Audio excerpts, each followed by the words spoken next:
Law of chemical combination heading डालें।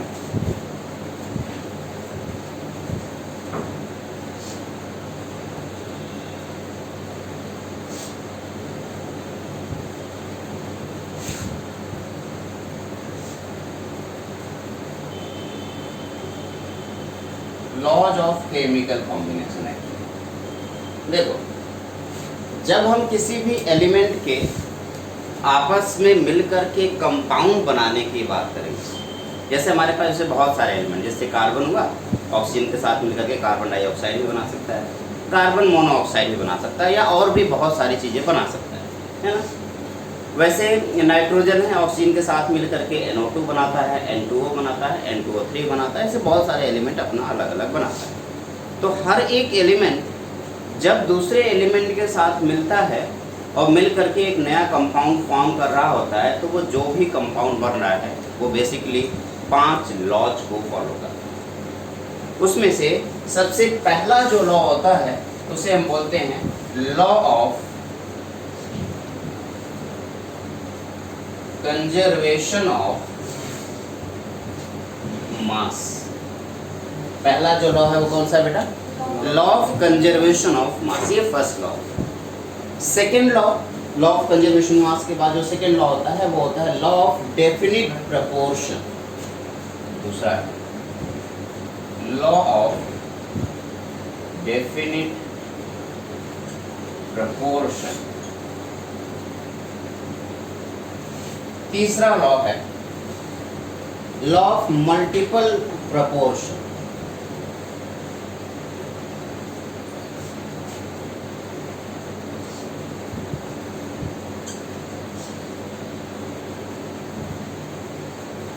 चौथा law है Gay Lussac's law of gaseous volume.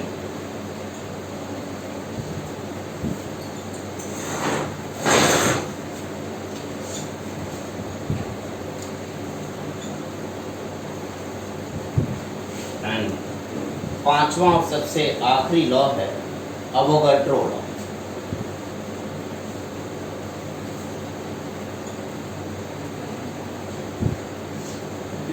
जब भी कभी कोई भी एलिमेंट आपस में मिल करके कोई कंपाउंड फॉर्म कर रहा होगा, तो उस कंपाउंड के बनने में इन पांचों लॉ का रोल होता है। हर एक लॉ को हम डिटेल में पढ़ेंगे। पहले एक बार सारे लॉज को फिर से पढ़ देता हूँ, अगर जिन लोगों ने लिखा नहीं है या फिर जिनको मेरी राइटिंग समझ में आएगा वो लिख लेंगे। पहला है law of conservation of mass, second है law of definite proportion, third है law of multiple proportion, and next है Gay Lussac's law of gas volume and Avogadro's law. ये इतने लॉज हैं, एक एक लॉ को हम डिटेल में पढ़ेंगे। सबसे पहला जो लॉ आएगा वो आएगा law of conservation of mass. Masses के कंजर्वेशन के पीछे का जो लॉ है उसे हम लॉ ऑफ कंजर्वेशन ऑफ मास कहते हैं। क्या कोई मुझे बताना चाहेगा कि कंजर्वेशन वर्ड का मतलब क्या हुआ?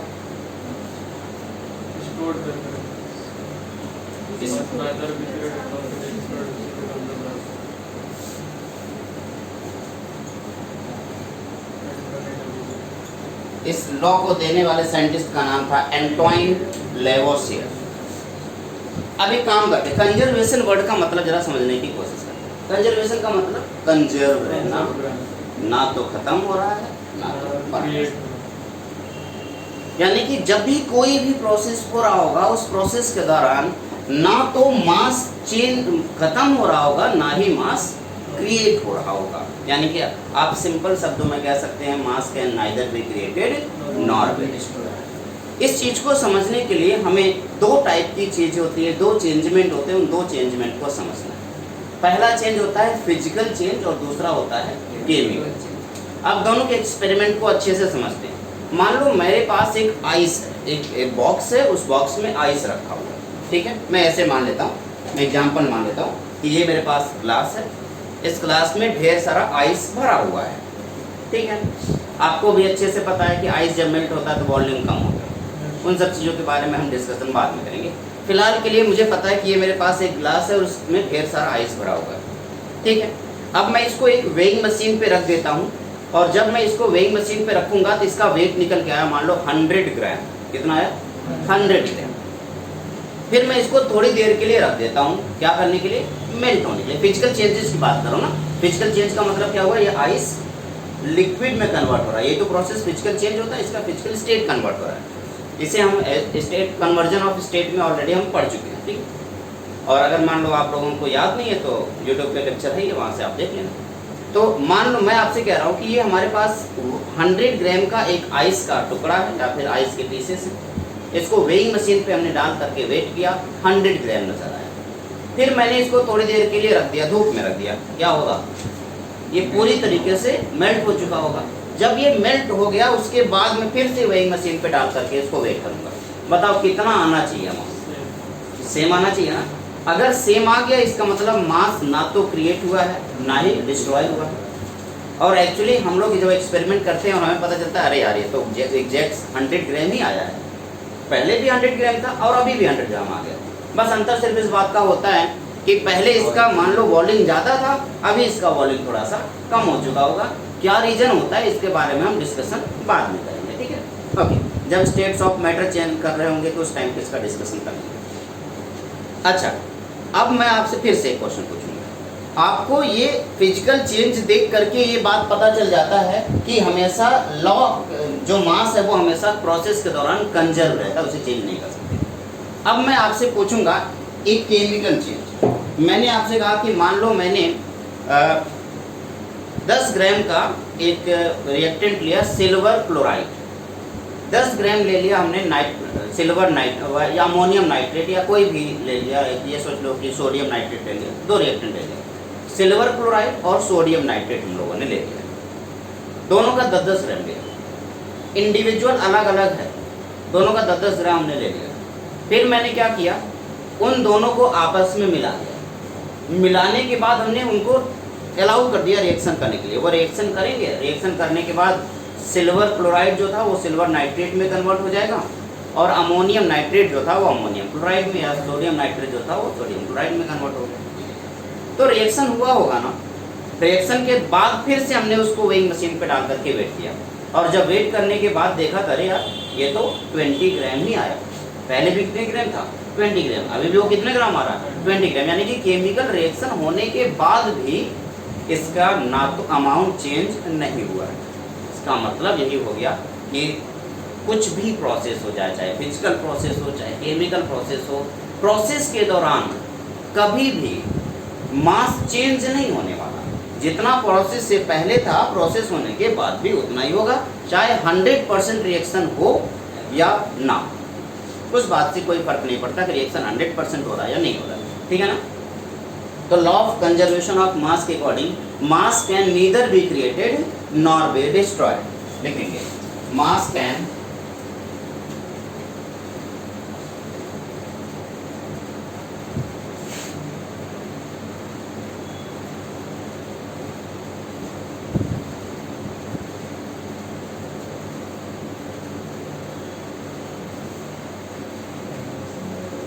mass can neither be created nor destroyed। कभी भी मास को ना तो क्रिएट किया जा सकता है और ना ही डिस्ट्रॉय किया जाता है। इस लॉ को क्या बोलेंगे? लॉ कंजर्वेशन ऑफ मास। यानी कि अगर मैं आपसे कहूं कि mass of reactant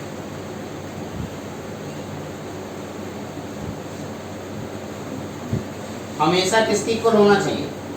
mass of product.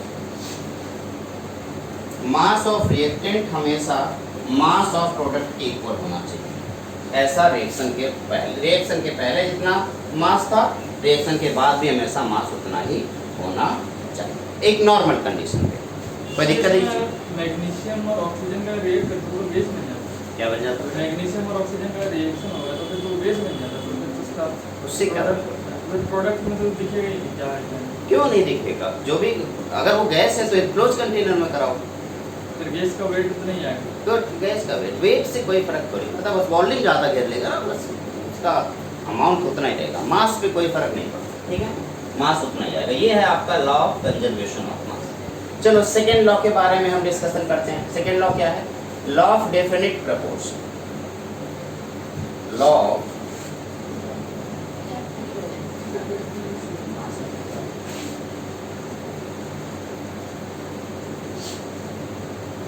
अच्छा, जब लॉ ऑफ डेफिनिट प्रपोर्शन की बात करता हूं बेटा, तो वर्ड से ही पता चल रहा है क्या? डेफिनिट। इस लॉ को देने वाले साइंटिस्ट का नाम था Joseph Proust.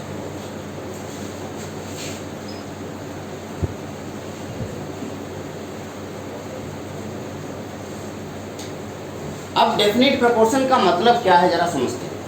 Law of definite proportion का मतलब, मान लो आप पानी लेके आए गए, कोई फर्क नहीं पड़ता वो जो वाटर है, वो वाटर आपने अभी टैप वाटर निकाला है, या फिर वो वाटर आप पानी पीने आरओ से निकाल के लेके आए हैं, या वो वाटर समुंदर से लेके आए, या गंगा के नाले से निकाल के लेके आए, कोई फर्क नहीं पड़ता।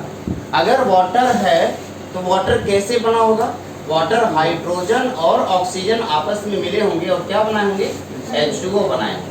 तो वो वाटर आप कहीं से भी लेके आओ, इस रिएक्शन को मैं थोड़ा सा बैलेंस कर दूं, तो 2 और 2, वाटर आप कहीं से भी लेके आओ, चाहे जहां से लेके आओ, किसी भी स्टेट से लेके आओ, किसी भी सोर्स से लेके आओ, लेकिन अगर वो वाटर है तो उस वाटर में हाइड्रोजन और ऑक्सीजन का जो रेशियो होगा वो हमेशा फिक्स होगा। हाइड्रोजन बताओ यहाँ पे कितना ग्राम यूज हो रहा है, बताना बेटा। H2O में हाइड्रोजन कितना ग्राम यूज हो रहा है? 4 ग्राम। ऑक्सीजन कितना ग्राम यूज हो रहा है? 32 ग्राम यूज हो रहा है ना। तो जरा बताओ 4:32 की वैल्यू सिंपल फॉर्म में कितना हो जाएगा? 1:8। यानी कि अगर आपने वाटर यूज किया है, वाटर लेके आए हो, तो कोई फर्क नहीं पड़ता वो वाटर कहाँ से लेके आए, इस बात से कोई फर्क नहीं पड़ता कि वाटर आप कहाँ से लेके आए। फर्क सिर्फ किस बात से पड़ता है कि जो भी वाटर का मॉलिक्यूल है, उस वाटर के मॉलिक्यूल में जितने एलिमेंट प्रेजेंट हैं, वो सब एलिमेंट चाहे किसी भी सोर्स से वो मॉलिक्यूल लेके आओगे, उनका रेशियो हमेशा फिक्स है। इस लॉ को क्या नाम देंगे? Law of definite proportion. Law of definite proportion में लिखें, a given compound always contain a given compound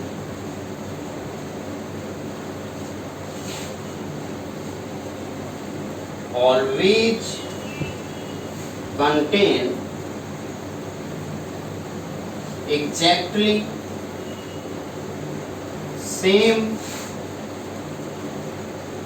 a given compound always contain exactly same amount same percentage of element by mass। कहने का मतलब हुआ कि अगर आप वाटर लेके आ रहे हो तो वाटर कहीं से भी लेके आओ, चाहे जहां से लेके आओ। हाइड्रोजन कितना लेगा? हाइड्रोजन और ऑक्सीजन का जो रेशियो होगा वो हमेशा 1:1 कर देगा। एक और एग्जांपल लेके चले, मैं कह रहा हूं कि कार्बन और ऑक्सीजन मिलकर के क्या बनाते हैं? Carbon dioxide. अब जरा देखो, ये कार्बन डाइऑक्साइड बहुत सारी जगहों से निकल सकता है, जैसे कि हम अपनी बॉडी से भी कार्बन डाइऑक्साइड निकालते हैं, हर रोज सांस लेते हैं, पता नहीं कितनी कार्बन डाइऑक्साइड रोज अभी इसी टाइम बैठे बैठे निकाल दिया आप लोगों ने, है ना। तो वो जो कार्बन डाइऑक्साइड आप निकाल रहे हो, मैं उसको एक डिब्बे में कलेक्ट कर लेता हूँ। कैसे कलेक्ट करोगे? बलून ले लो, भर दो कार्बन डाइऑक्साइड कलेक्ट। मैं कैल्शियम कार्बोनेट को हीट कर रहा हूँ, उससे भी कैल्शियम ऑक्साइड और कार्बन डाइऑक्साइड बनता है, तो वहाँ से बना हुआ कार्बन डाइऑक्साइड मैंने एक जगह कलेक्ट कर लिया। यहाँ से अपनी बॉडी से निकला हुआ कार्बन डाइऑक्साइड एक जगह कलेक्ट किया, और कैल्शियम कार्बोनेट से निकला हुआ कार्बन डाइऑक्साइड एक दूसरी जगह कलेक्ट कर लिया। इसी तरीके से मैं पेड़ पौधे, रात में उनका भी रेस्पिरेशन के दौरान कार्बन डाइऑक्साइड निकलता है ना भाई, सनलाइट में अलग होता है, नाइट में अलग होता है। तो नाइट के केस में कोई पौधे हैं वो अपना कार्बन डाइऑक्साइड रिलीज कर रहे हैं, हम उनकी भी कार्बन डाइऑक्साइड को कलेक्ट कर रहे हैं। अभी हमने 3 जगहों से कार्बन डाइऑक्साइड का सैंपल कलेक्ट किया है, और इन तीनों जगहों से कलेक्ट किए हुए कार्बन डाइऑक्साइड के सैंपल को जब आप रिसर्च में लैब में लेके जाएंगे तो आप देखेंगे कि उन सब में कार्बन कितने ग्राम है? 12 ग्राम। और ऑक्सीजन कितने ग्राम है? 32 ग्राम। तो जरा मुझे बताइए कार्बन और ऑक्सीजन का रेशियो कितना होगा? 12/32। बताओ कितना होगा बेटा? 3:8। तो हर जगह कार्बन इस टू ऑक्सीजन का जो रेशियो होगा वो होगा 3:8। आप कभी भी ऐसा नहीं कर सकते कि हमने जो कार्बन डाइऑक्साइड निकाला उसमें कार्बन ज़्यादा है ऑक्सीजन कम, ऐसा नहीं हो सकता। कार्बन डाइऑक्साइड का जो भी मॉलिक्यूल होगा वो कहीं से भी सैंपल लेके आओ, कार्बन का अमाउंट उतना रहेगा, ऑक्सीजन का अमाउंट उतना रहेगा। इस लॉ को क्या नाम दिया? Law of definite proportion. क्या किसी को कोई दिक्कत यहाँ तक? नहीं ना? तो अगला थर्ड जो लॉ है वो कौन सा लॉ बेटा? Law of multiple proportion.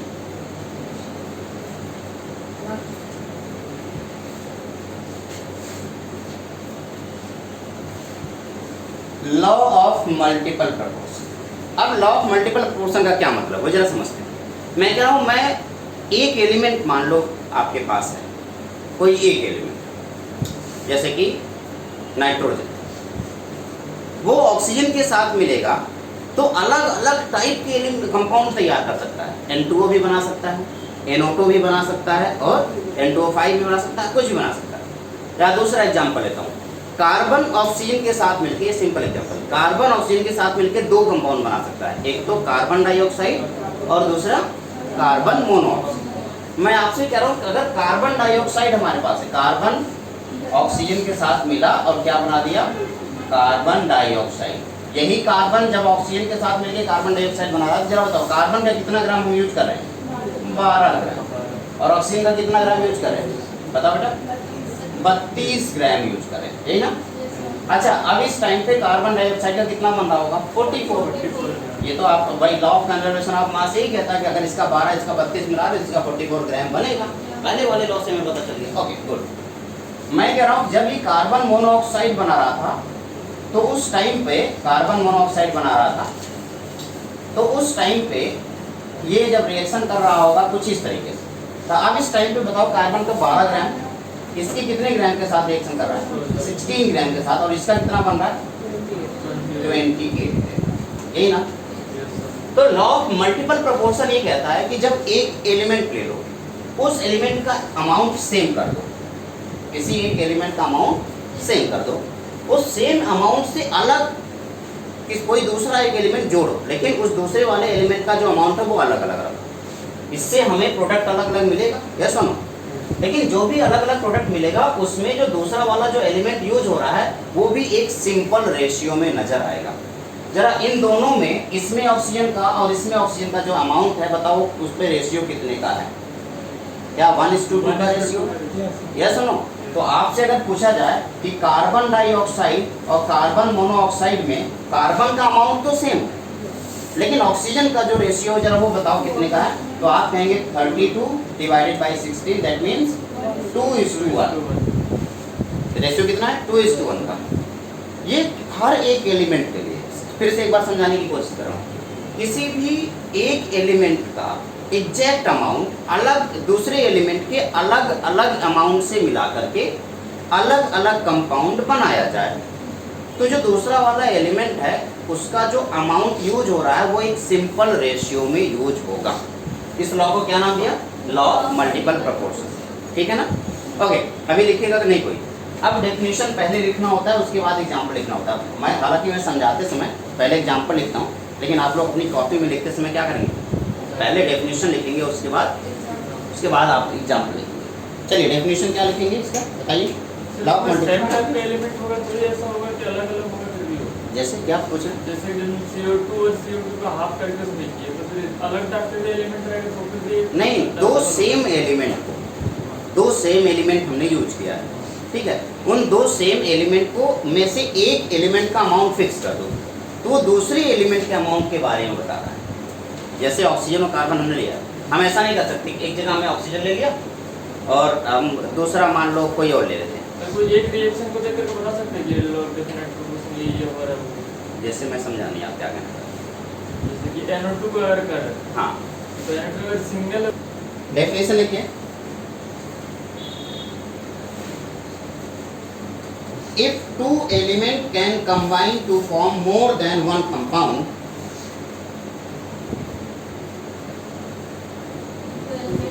if two elements that combine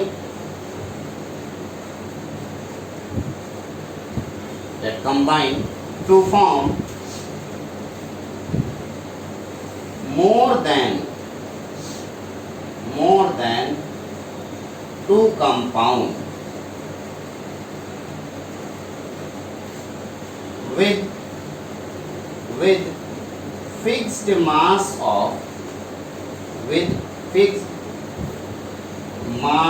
of any one element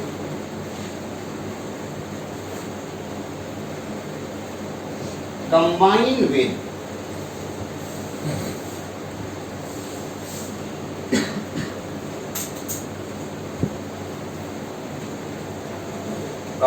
with other element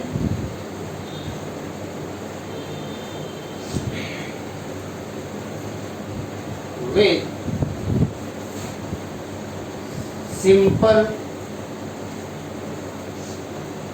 combined with the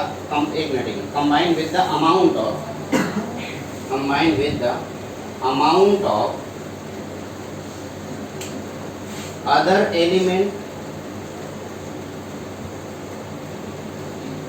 with simple whole number. ठीक है, चलो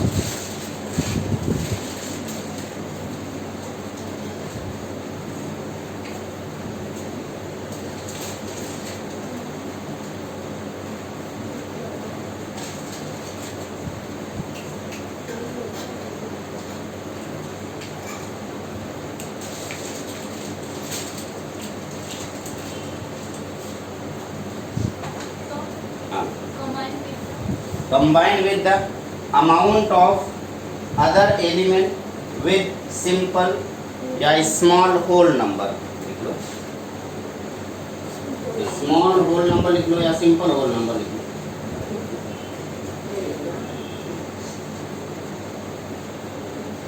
इस लॉ को किसने दिया? हाँ, इस लॉ को देने वाले साइंटिस्ट का नाम लिख लो भाई।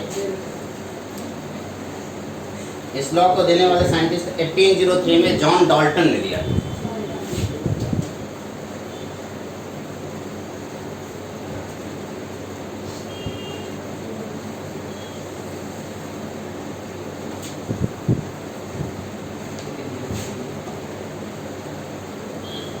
इसको अपनी कॉपी में जल्दी से नोट करें। अब मैं इसको इरेज कर दे रहा हूँ और इरेज करने के बाद हम गै-लुसैक्स लॉ ऑफ गैस वॉल्यूम के बारे में डिस्कस करेंगे। इसे इरेज कर देना।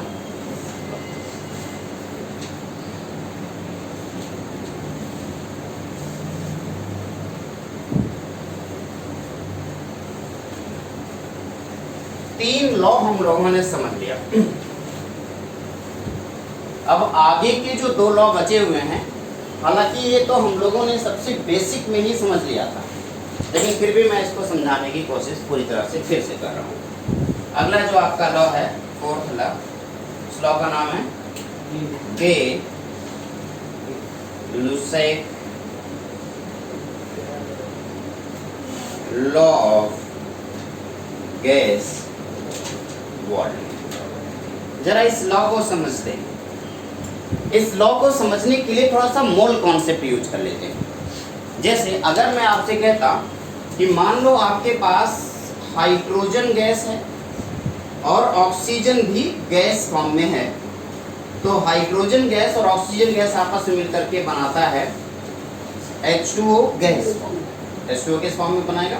गैस। तो मैं यहाँ पे 2H2O लिखूँ, तो ये भी मैं आपसे पूछूं कि गैस है, ये भी गैस फॉर्म में है और ये भी किस फॉर्म में बना रहा है? H2O gas form. H2O gas का मतलब क्या हुआ? वेट। मैं अगर आपसे इसको अच्छे समझाता, सबसे पहले इसका मोल बताओ क्या होगा। इसका मोलर रेशियो क्या होगा? 2 मोल, इसका 1 मोल और इसका 2। भाई मोल कॉन्सेप्ट मैंने आपको ऑलरेडी बताया कि 2 मोल हाइड्रोजन का 1 मोल ऑक्सीजन के साथ रिएक्शन करके 2 मोल H2O बना रहा है। क्या कोई दिक्कत है? ओके।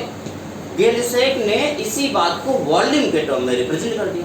उन्होंने कहा कि अगर इसका 2 V का मतलब V एक वॉल्यूम, अगर इसका मैं 2V इसके V वॉल्यूम के साथ 2V मिलीलीटर इसके V मिलीलीटर के साथ मिलाऊं तो जो इसका बनेगा वो भी कितना मिलीलीटर बनेगा, 2V मिलीलीटर बनेगा। ऐसा उन्होंने कहा। हम लोग तो ये पहले से जानते हैं। आपको पता है 1 मोल का वॉल्यूम STP पे क्या होता है, 22.4 लीटर। तो ये 22.4 लीटर ये 44.8 लीटर के साथ मिलेगा और ये 44.8 लीटर बना देगा। ये तो हमारा पुराना वाला रूल वही कह रहा है। तो गैल्यूसेक के अकॉर्डिंग इसका जितना आप वॉल्यूम यूज कर रहे हो, लेकिन टेम्परेचर और प्रेशर इस टाइम पे क्या होना चाहिए, कांस्टेंट होना चाहिए, वो चेंज ना होना चाहिए।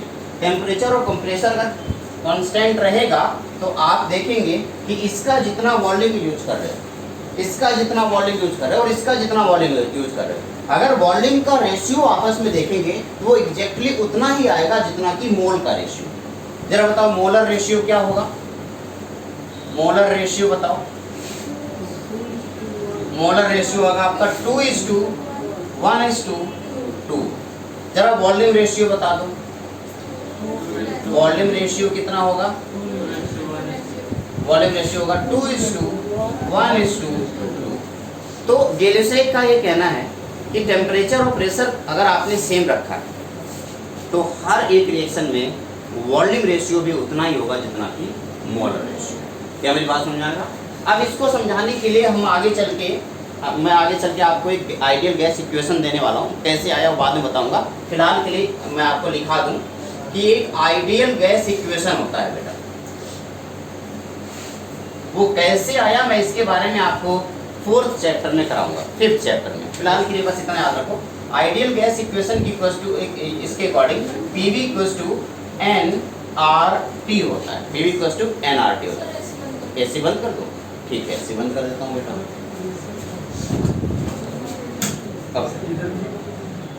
उधर कर दूँ, अब तो बंद हो गया। ओके, तो PV इक्वल्स टू nRT, ये जो PV इक्वल्स टू nRT है, अगर मैं आपसे कहूँ कि वॉल्यूम, ध्यान देना इधर, अगर मैं आपसे कहूँ कि प्रेशर को कांस्टेंट कर दो, R तो पहले से ही कांस्टेंट है, ये पहले मैं इसमें सब लिखवा दे रहा हूँ कि क्या चीज़ है। ये आइडियल गैस इक्वेशन है, आइडियल गैस के लिए, where P is the pressure of the gas, pressure of gas, V is the volume of gas और R है आपका यूनिवर्सल गैस कांस्टेंट। T क्या है बेटा, एब्सोल्यूट टेम्परेचर या temperature in kelvin, temperature in kelvin, ठीक है। N number of moles of gas. Okay, अब मैं आपसे कहूं कि अगर मैं P को उस तरफ ले आता तो V equals to nRT by V, sorry P हाँ P। ओके, मैं कह रहा हूँ R कांस्टेंट है, P को कांस्टेंट कर दो। अगर आपने T और P को कांस्टेंट कर दिया तो ये पूरी वैल्यू क्या हो जाएगी, कांस्टेंट हो जाएगी या नहीं। तो आप देखेंगे V is directly proportional to N, यानी कि वॉल्यूम ऑफ गैस किसकी डायरेक्टली प्रोपोर्शनल होगा, number of moles of gas. तो जितना मोलर रेशियो होगा उसी हिसाब से वॉल्यूम का रेशियो भी बन जाएगा। क्या कोई दिक्कत है? नहीं। तो इसी को हम लोगों ने आगे चल के ऐसे बोला था, मैंने आपको बोला था ना, अगर हम टेम्परेचर और प्रेशर को स्टैंडर्ड कंडीशन पे रख दें, STP कर दें, यही 1 मोल गैस का वॉल्यूम कितना हो जाता था, 22.4 लीटर। याद आ गया ना, मैंने बताया था। एट STP नहीं याद है तो मैं आप लिखवा देता हूँ। At STP volume of 1 mole gas this is equals to 22.4 litre या 22,400 मिलीलीटर। क्या यही बताया गया था? STP पर किसी भी गैस का वॉल्यूम 22,400 मिलीलीटर होगा, वो गैस कोई भी हो, इस बात से कोई फर्क नहीं पड़ता, बस 1 मोल गैस होना चाहिए। वॉल्यूम ऑफ 1 मोल गैस 1 मोल होना चाहिए, चाहे वो कोई भी हो। दैट मीन्स अगर मैं कहूँ एट STP यानी स्टैंडर्ड टेम्परेचर प्रेशर, टेम्परेचर को आपका standard 0 degree kelvin 273 kelvin, sorry 0 degree Celsius 273 kelvin, pressure 1 बार या 1 atm ले लो। अच्छा, इस पर STP पर अगर आपने कहा कि कि 1 मोल H2O लिक्विड कितना होता था 22,400 मिलीलीटर। मैं कह रहा हूं 1 मोल कार्बन डाइऑक्साइड आप क्या कहेंगे 22,400 मिलीलीटर। मैं कह रहा हूं 1 मोल SO2 आप क्या कहोगे 22,400 मिलीलीटर। कोई भी गैस ले लो, कोई भी गैस ले लो, अगर 1 मोल गैस आपने STP पर लिया तो उसका वॉल्यूम 22,400 मिलीलीटर होगा। इसका क्या मतलब, अगर वॉल्यूम सेम है तो क्या N भी सेम होगा?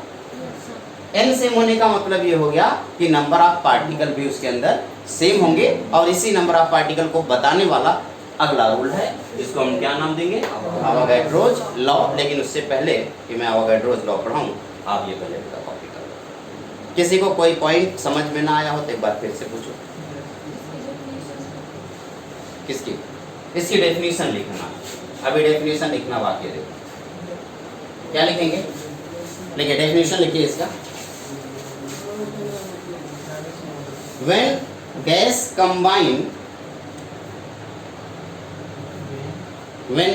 combine or produced in a chemical reaction, when gas combine, चाहे गैस को कंबाइन कराओ या कोई केमिकल रिएक्शन के दौरान वो बन रहा हो, और प्रोड्यूस बाय या produce in chemical reaction,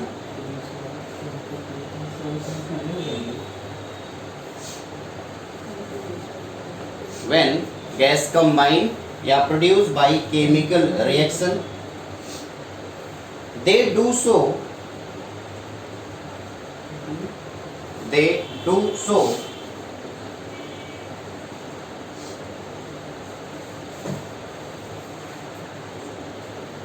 simple volume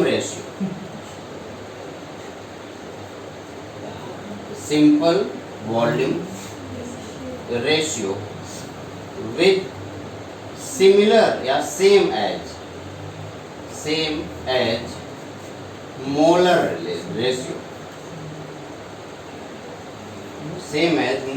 ratio of gas. Simple volume ratio same as molar ratio of gas. जो गैस का मोलर रेशियो है एग्जैक्टली वही उसका वॉल्यूम रेशियो होगा। देखो यहाँ पे मोलर रेशियो 2:1:2 लिखा है, तो वॉल्यूम रेशियो क्या होगा 2:1:2, ठीक है ना? ओके चलो नोट कर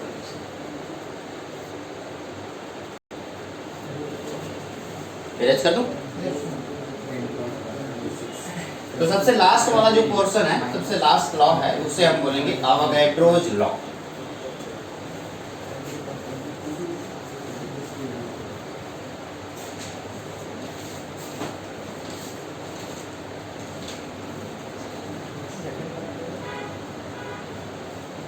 जरा देखो ध्यान से देखो। अच्छा, हालांकि हम लोग अवोगाड्रोज लॉ ऑलरेडी पढ़ चुके हैं,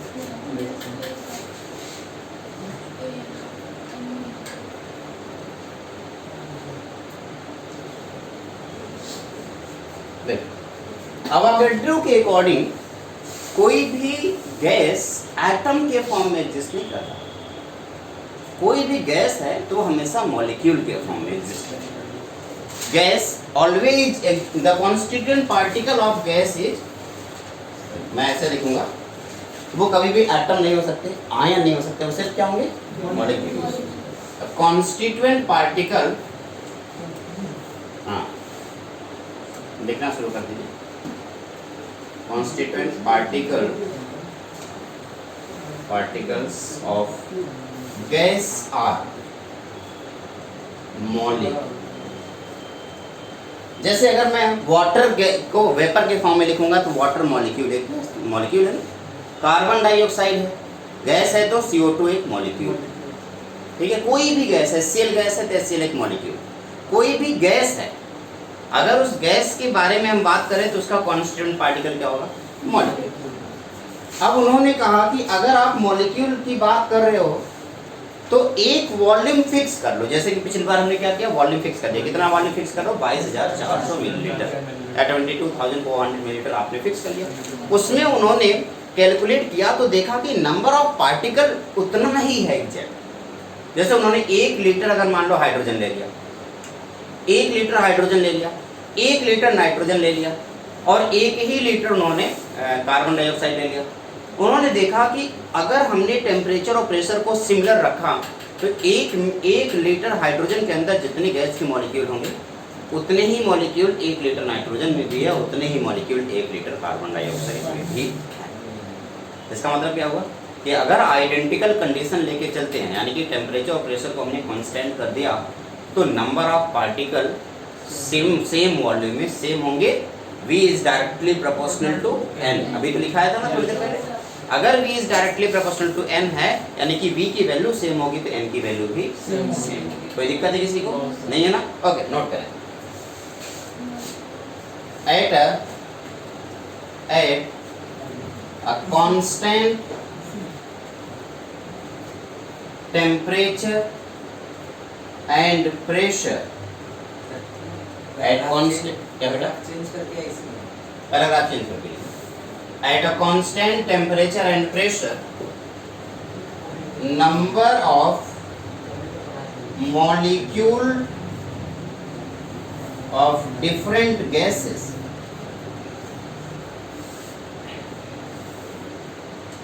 are always equal in same volume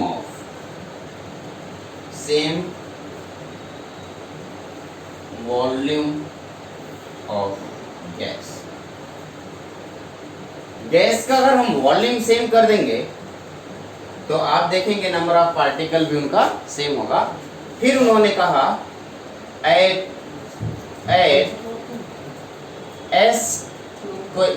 STP, अभी आपने इसके पहले वाले लॉ में पढ़ा था, at STP volume of 1 mole gas, बताओ कितना है बेटा? 22,400 मिलीलीटर। अवोगाड्रो ने कहा 22,400 मिलीलीटर को ऑक्यूपाई करने के लिए जो नंबर ऑफ पार्टिकल्स या नंबर ऑफ मॉलिक्यूल्स चाहिए वो होते हैं 6 × 02 × 10⁻23।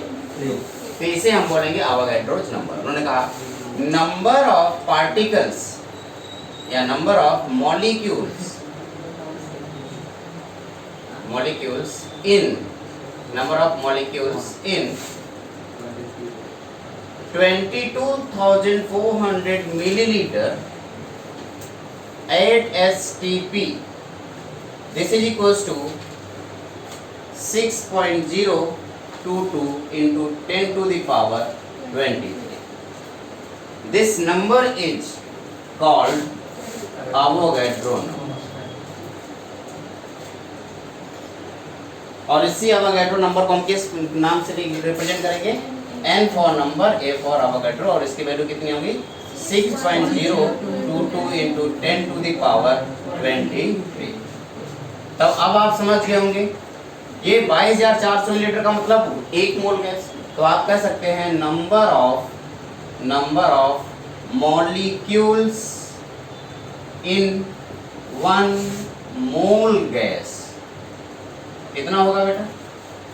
6.022 into 10⁻20। 1 मोल गैस में हमेशा कितना मॉलिक्यूल होंगे? 6.022 into 10⁻23 मॉलिक्यूल्स होंगे।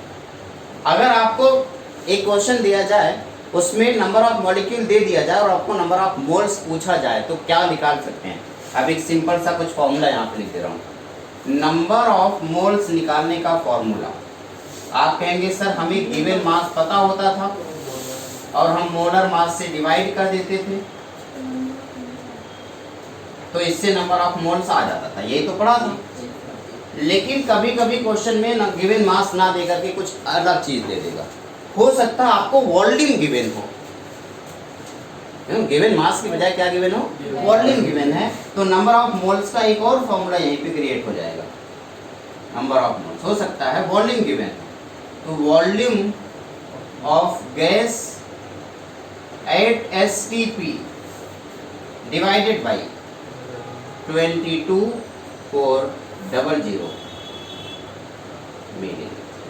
अगर आप ये फॉर्मूला यूज करोगे, देखो एक मोल में कितना वॉल्यूम होता है? 22.4 लीटर या 22,400 मिलीलीटर। हमें अगर STP पे वॉल्यूम दिया है, मान लो वॉल्यूम उन्होंने दे दिया 11,200 मिलीलीटर में कितने मोल होंगे, कैसे निकालेंगे? 11,200 डिवाइड 22,400, 0.5 मोल, आंसर आ जाएगा ना। अच्छा, अगर वो एक और फॉर्मूला हम यूज कर सकते हैं नंबर ऑफ मोल्स निकालने का। क्या? एक मोल हमारे पास टोटल नंबर ऑफ मॉलिक्यूल अगर दे दे, गिवन मास ना देके गिवन वॉल्यूम दे दिए, फॉर्मूला लगाएंगे। अगर गिवन नंबर ऑफ मॉलिक्यूल दे दे तो कौन सा फॉर्मूला लगाएंगे? ये वाला। तो number of moles is equal to number of molecules divided by 6.022 into 10 to the power। हमारे पास नंबर ऑफ मोल्स निकालने के अभी कितने फॉर्मूले हो गए? 3 फॉर्मूले। इन तीनों फॉर्मूले से हम नंबर ऑफ मोल्स निकाल सकते हैं। डिपेंड करता है कि क्वेश्चन में क्या गिवन। अगर क्वेश्चन में मास गिवन है तो कौन सा फॉर्मूला यूज करेंगे? Number of moles equals to given mass upon molar mass. अगर क्वेश्चन में वॉल्यूम गिवन है तो number of moles equals to volume of the gas. हाँ, लेकिन वॉल्यूम किस पर होना चाहिए? STP पे। Volume of the gas at STP divide by 22,400। अच्छा, नंबर ऑफ मोल्स अगर एक और फॉर्मूला है number of molecule divided by इतना। अगर आपको नंबर ऑफ मॉलिक्यूल दिया है, ये फॉर्मूला निकाल करके आप नंबर ऑफ मोल्स। क्या किसी को कोई दिक्कत है? इस तरीके से आपने ये पांचों लॉज कंप्लीट कर लिया, यानी कि law of conservation of mass, law of definite proportions, law of multiple proportions, Gay Lussac's law of gas volume and Avogadro's law. ये आपके NCERT का टॉपिक है 1.5। ये टॉपिक कौन सा है? 1.5। आप इस 1.5 वाले टॉपिक को कंप्लीटली 1.5.1, 1.5.2, 1.5.3, 1.5.4, 1.5.5 ये आपने 5 टॉपिक कंप्लीट कर लिया। कोई दिक्कत है? ठीक है, इसे नोट करें, उसके बाद आगे।